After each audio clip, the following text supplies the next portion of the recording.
Hey guys, so we're going to be talking about 5 makeup items that I completely and utterly hate.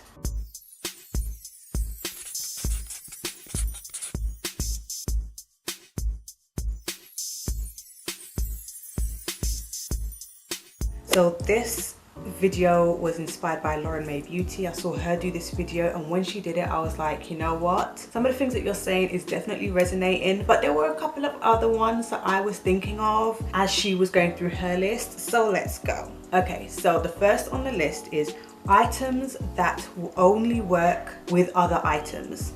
So if I have to buy one makeup item, but in order to make it work I also have to buy this item, that really annoys me, okay? And that's gonna make me feel like, no, this is a write-off. For example, Beauty Bakery have a foundation, and apparently the only way that you can get it to work is if you buy their primer oil. That's a problem to me. So I can't just take my foundation home, use whatever primer, if I even want to use a primer. I've got to buy their primer oil in order to make this work. Now don't get me wrong, I'm all for makeup products that work well with other makeup products, you know, like yes, there are some primers and foundations which are made to work well together, but you don't necessarily have to buy them together. Like that primer might work well with another foundation, or that foundation might still work well with another primer, but you don't have to buy them together like a two-step kind of thing, you know? And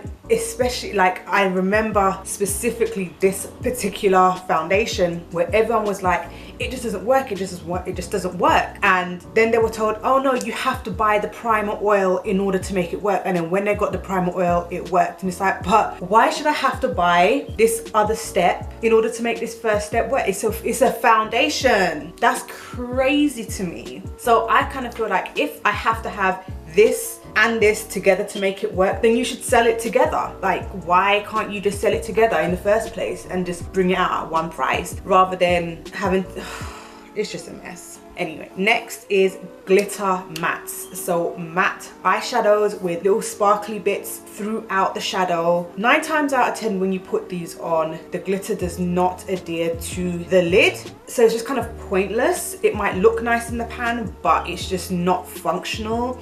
It just doesn't look the same on the eyelid as it does in the pan. So it's just kind of like, what was the point in spending that extra money on the glitter? Like what was the point? There was absolutely no point. It's not actually going on my eyes, and if it does go on the eyes, it tends to float away after a little while. Like as soon as you get outside and your face hits the atmosphere, the glitter is gone. So it's just kind of like, just either make a matte, make a glitter, make a shimmer, but please just miss me with the matte with the little bits of glitter on the inside. They rarely ever work anyway. The next one is multiple pressed powders in one pan. So Becca recently did one of their little highlighter pan things, and it has a blush, it has a highlighter, and it has a bronzer. Now the bronzer is shaped like a surfboard, and then the other 2 things are like a wave. So it's kind of like you're having to use like a really small brush,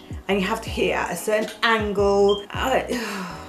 I understand pressed powders which are different colors that you can swirl around and make one color. I completely understand that. But when you have things like a bronzer, a blush, and a highlight in one pan, those things aren't meant to be used like swirled up together. So it's just kind of awkward. Like why do that? Like why do we need to do that? It's just so unnecessary.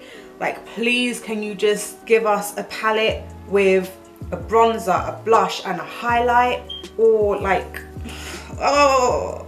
Okay, next is multiple highlight palettes. So for example, if you have a palette with like 6 shades in it, and you've got like a stark white, icy white, and then you've got a gold, and then you've got like a dark bronze, and you've got everything in between, and it's kind of like the regular consumer is most likely not going to be able to use all of those shades, because like somebody like myself, when I use something which is a little bit deeper than a gold, it just looks like it looks like mud on my face, because it's not tailored for my skin tone. So what am I supposed to use it for instead? Okay, yes, we do say, oh, we can use powder for whatever we want. How often do we normally use powders for things other than what they were made before, I don't tend to use highlighters as my like eyeshadow, even though I know I can, and I make that excuse a lot of the time as well, but it's like I would not end up using that as an eyeshadow, even though I know that I can, because I know that I have shimmery brown eyeshadows which are made for the eyes that I would draw for first,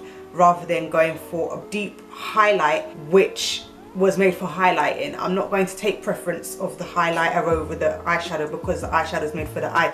Do you see what I'm saying? But I just tend to find as well that people who do videos who when they show their highlighter palette, there's usually like 1 or 2 shades which have like a dent in it, if not have already hit pan, and then the others have just not been used because they're not made for their skin tone. So it's great for someone who's a makeup artist who has to work on multiple different skin tones, really pale, medium skin tones, dark, deep dark, fine. But I think for the regular consumer, they're not going to get that, they're not going to get all of their money's worth.